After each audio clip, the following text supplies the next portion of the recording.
Good morning everyone, আমি কস্তুরী। আমার blog Kolkata two আয়ারল্যান্ডে তোমাদের সবাইকে স্বাগত। আশা করি তোমরা সবাই খুব ভালো আছো।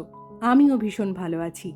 সকাল সকাল ঘুম থেকে উঠে যখন জানলা খুলে দেখি এত সুন্দর রোদ উঠেছে, সেটা দেখা মাত্রই মনটা সত্যি আনন্দে ভরে যায়। কলকাতায় যেমন শীতকাল আসলে আমাদের ভীষণ আনন্দ হয়, এখানে ঠিক উল্টোটা। আমরা যারা শীত প্রধান দেশে থাকি, এখানে গ্রীষ্মকাল আসা মানেই আমাদের মনে বেজায় আনন্দ হয় তখন। জানো তো, এখন আমরা সূর্যের আলো রাত 9টা অবধি পাচ্ছি, মানে রাত 9টার সময় সূর্যাস্ত হচ্ছে। ভাবা যায় বলো? সত্যি দিন এখন সবচেয়ে বড়, আর এটাই হচ্ছে এখন আমাদের সবচেয়ে আনন্দের ব্যাপার। চলো এবার যাওয়া যাক একটু রান্নাঘরের দিকে। ওই দেখো, ঘড়ির কাঁটা কিন্তু প্রায় 9টার দিকে এগিয়ে চলেছে, আর বাইরের জানলার দিকে যখনই চোখ যাচ্ছে মন বেজায় আনন্দে ভরে উঠছে। না, এবার চটপট নিজের জন্য একটু কফিটা বানিয়ে নিই, কারণ ওই কফিটা না খেলে কাজের একটা এনার্জি আসে না। আজকে সকালে আমি শুধু কফি আর তার সঙ্গে বিস্কিট খাবো, কারণ আজকে আমার ইলিশ মাছটা রান্না করার আছে। তাই আর সময় নষ্ট করলাম না বেশি কিছু করে, তাই এত চটজলদি এটাই মাথায় এলো। আমার জানো তো, চা বা কফির সাথে বিস্কিট ভিজিয়ে ভিজিয়ে খেতে দারুণ লাগে। ছোটবেলার কথা মনে পড়ে যায়। ছোটবেলায় যখন মা দুধ খেতে দিত, তখন দুধ পড়ে থাকতো, বিস্কিটগুলো সব শেষ হয়ে যেত। ফ্রিজ থেকে আমি এখন মাছগুলো বের করে নিচ্ছি, কারণ মাছের এখন আঁশ ছাড়াতে হবে, আর সেটাই হচ্ছে সবচেয়ে কঠিন কাজ লাগে আমার। এই মাছগুলোকে এখন আমাকে একটু ডিফ্রস্ট করতে দিতে হবে। এই মাইক্রোওয়েভে 6 মিনিট মতন রেখেছিলাম, তাতেই হয়ে গেছে। তারপর মাইক্রোওয়েভ থেকে বার করে নিয়ে একটু নুন দিয়ে নেব গায়ে, কারণ জানো তো, মাছের গায়ে যদি নুন দিয়ে নেওয়া হয় তাহলে কিন্তু ওই আঁশগুলো ছাড়াতে খুব সুবিধা হয়। বলতে পারো, ছাই দিলে যেমন মাছের গায়ে আঁশ ছাড়াতে সুবিধা হয়, অনেকটা নুন দিলেও তাই হয়। এই বুদ্ধিটা আমাকে আমার মা বলে দিয়েছে। আমার সবচেয়ে বড় কাজ কমপ্লিট হয়ে গেছে। মাছগুলোকে ভালো করে আঁশ ছাড়িয়ে ধুয়ে হলুদ দিয়ে মাখিয়ে রেখেছি। এই মাছটায় ভালো ডিমও ছিল, আর আমার তো ইলিশ মাছের ডিম ভীষণ প্রিয়। এইবার আমি মাছের জন্য মশলাটা তৈরি করে নেব। প্রথমে আমি নিয়ে নিলাম কালো সর্ষে, তারপরে দিয়েছিলাম সাদা সর্ষে, তারপরে নিয়েছিলাম একটু পোস্ত, আর তার সঙ্গে ছিল 5টা মতো লঙ্কা। আমার জানো তো, ইলিশ মাছ একটু ঝাল ঝাল না হলে ভালো লাগে না, তাই একটু লঙ্কার পরিমাণটা বেশি দিলাম। আর এখন দিয়ে নিলাম একটু হলুদ আর পরিমাণ মতন একটু নুন, আর মিশিয়ে নিয়েছিলাম তার সঙ্গে আমন্ডের গুঁড়ো। এই আমন্ডের গুঁড়ো মিশিয়ে যদি মশলাটা করো, তাহলে কিন্তু সর্ষের ওই তেতো ভাবটা এক্কেবারে লাগবে না। তাছাড়া দেখবে, সর্ষে দিয়ে যখন কোনো গ্রেভি তৈরি করা হয় না, তখন বেশিক্ষণ ফোটালে ওই গ্রেভিটা একটু তিতকুটে হয়ে যায়। ওই তিতকুটে ভাবটা কিন্তু এক্কেবারে চলে যায় ওই আমন্ড বাদাম দিয়ে পেস্টটা করলে। তোমরা অবশ্যই একবার ট্রাই করে নিতে পারো। আর এখানে আমি এখন সর্ষের তেল কড়াইতে দিয়ে দিয়েছি, কারণ মাছটাকে হালকা করে আমি ভেজে নিচ্ছি। যেহেতু এখানে ফ্রোজেন মাছ পাওয়া যায়, তাই আমার মনে হয় একটু মাছটা ঝোলে দেওয়ার আগে ভেজে নেওয়াই ভালো। কলকাতায় হলে আমি ভেজে নিতাম না, আমি কাঁচা অবস্থায় কিন্তু মাছটা ঝোলের মধ্যে অ্যাড করতাম।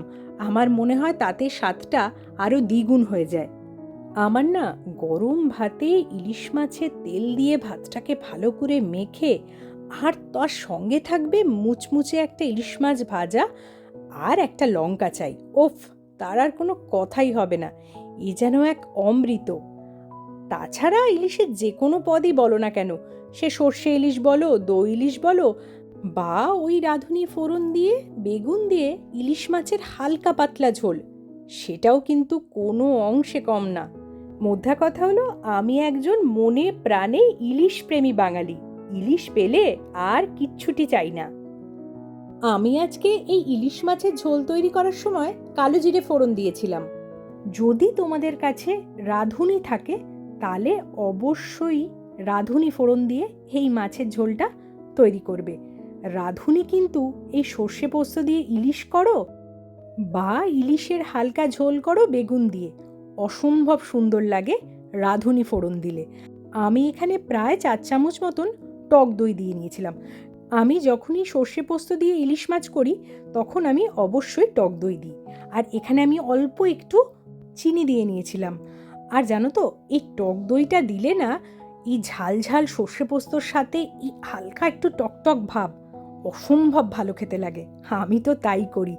এই রূপোলি ইলিশের স্বাদ কাহন বাঙালির চেয়ে আর কে বেশি জানে বলো তো? ইলিশ মানে বাঙালির এক ইমোশন। আমি যা ইলিশ খেতে ভালোবাসি, মানে তুমি যদি একসাথে দুটো মাছও দাও আমাকে, আমি তাই খেয়ে নেব। আর আমার বর হচ্ছে ঠিক উল্টো। ও খুব একটা মাছ ভক্ত নয়, তবে হ্যাঁ, তুমি একটা দিলে ও অবশ্যই খাবে। আয়ারল্যান্ডে কিন্তু আমি যখন প্রথম এসেছিলাম তখনও কিন্তু আমি ইলিশ মাছ খেয়েছিলাম। এখানে সত্যি দারুণ ইলিশ মাছ পাওয়া যায়। মানে বাংলাদেশ থেকে আমরা যে মাছগুলো এখানে পাই সেগুলো কিন্তু সত্যিই খুব টেস্টি। ইলিশ মাছটা কিন্তু আমার দারুণ লাগে খেতে। এখানে আমি যতবারই ইলিশ খেয়েছি ততবারই কিন্তু খুব ভালো মাছ খেয়েছি। আর এই দেখো, ঝোল কমপ্লিট, উপর থেকে একটু ভালো করে সর্ষের তেল ছড়িয়ে দিলাম। এই সর্ষের তেলের গন্ধ আর ইলিশের গন্ধ মিলে মিশে এত সুন্দর একটা গন্ধ বেরাচ্ছে রান্নাঘর থেকে। আমার মনে হচ্ছে এখনই আমি গরম গরম ভাত নিয়ে ইলিশ মাছের ঝোল দিয়ে এক থালা ভাত খেয়ে নিই। ইলিশ প্রেমী বাঙালি ইলিশকে কাছে পেলে কি আর ছাড়তে মন চায়? কি বলো? মাছের ঝোল আমার প্রায় শেষের মুখে, আর আমি উপর থেকে দুটো কাঁচা লঙ্কা দিয়ে দিলাম। কারণ কাঁচা লঙ্কাটা যদি আবার শেষের দিকে দুটো গোটা অবস্থায় দিয়ে দাও না, তাহলে ঝোলের থেকে খুব সুন্দর একটা গন্ধ বেরায়। ইলিশ মাছ রান্না আমার একেবারে তৈরি।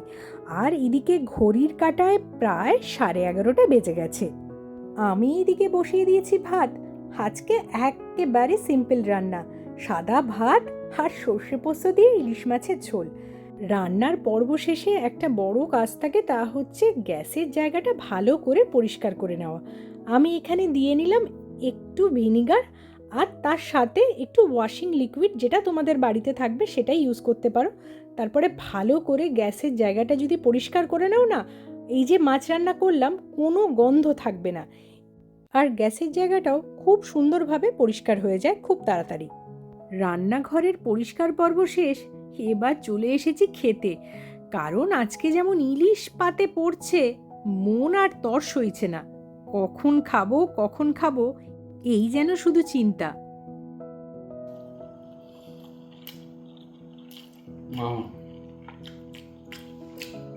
দারুণ, খুবই ভালো। রান্না করার সময় মনে হচ্ছিল আজটা ভালো। ঘড়ির কাঁটা এখন সন্ধে 6:36, আর বাইরে কিন্তু এখনো বেশ রোদ আছে আর আলোও আছে। এটাই হলো সামারের আনন্দ। আমি আর দেবমাল্য এখন যাচ্ছি একটু টেস্কোতে, এই বাড়ির টুকটাক জিনিস কেনার আছে। আজকের মতো তাহলে আমি আমার বকবক এখানেই শেষ করছি। খুব শিগগিরই অন্য আর একটা ব্লগ নিয়ে তোমাদের সামনে হাজির হব। ততক্ষণের জন্যে টাটা।